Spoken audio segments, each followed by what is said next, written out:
So how y'all doing? It's Luke Walker. Just wanted to show this one to you guys. I picked this up at the military surplus store. It's just a little wall hanger, cookery. It's not built for use. It's never actually had an edge on it. It wasn't made for use. But I think it's great. It's got a marking here. You can see it's been engraved India. If I can actually get that to come into focus there. And it's not built, let's see there.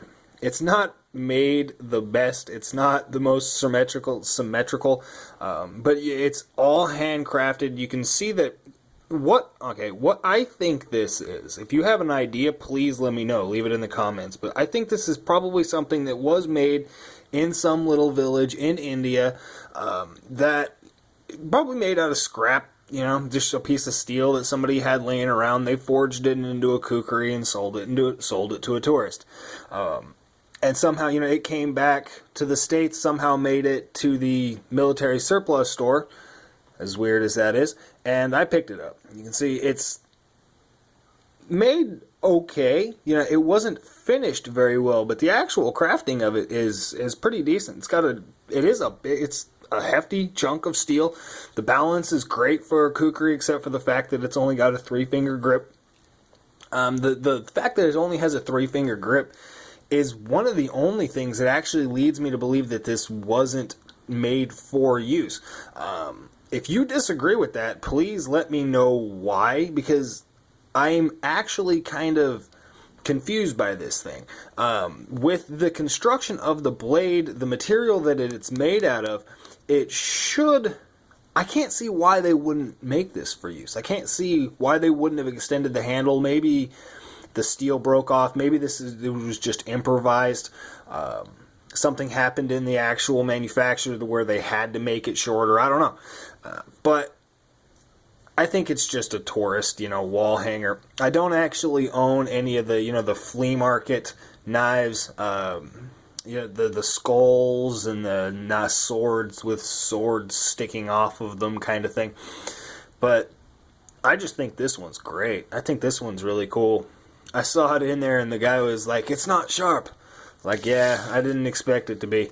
You can see the sheath. When I picked this up originally, I thought that this had been done by, probably the previous owner. Get the glare off camera so that that they could carry it. You know what I mean? Maybe a kid was playing with it, something like that. But this is actually original construction. You can see whatever material they've used to stitch this piece of faux leather to is what is constructed, or what is wrapped all the way around the knife. It's got a little brass. I can't forget what that thing's called. It's real brass. You can see it's tarnished out. I don't know why there's a piece of tape wrapped around it. That might have been done at a later point. It might be original. I don't know. Here's the top of it here. I forget what these little knives are called. These are just pieces of sheet metal. I'm going to clean them up, but little pieces of sheet metal that have been shaped. Little wooden handle. You can see the way that they're both mounted.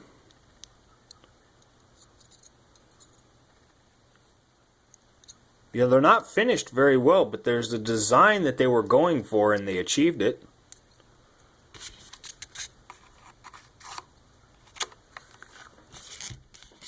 It's the little wall hanger mini kukri. I'll give you a shot of how I got this really ghetto-ly hung on my wall. But I would love some opinions on what anybody might, thinks this thing really might be. It has never had a grind on it. I'm like certain that it actually has never had an edge on it. Just because of, let me see if I can get this on here.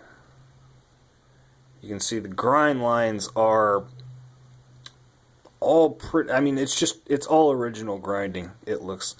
And it's just rounded the whole way around. Look at the spine.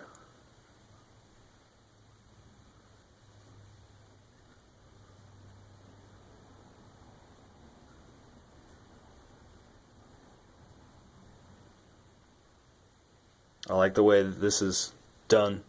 Very traditional. This looks like a big blob of solder that they put on there and then hammered.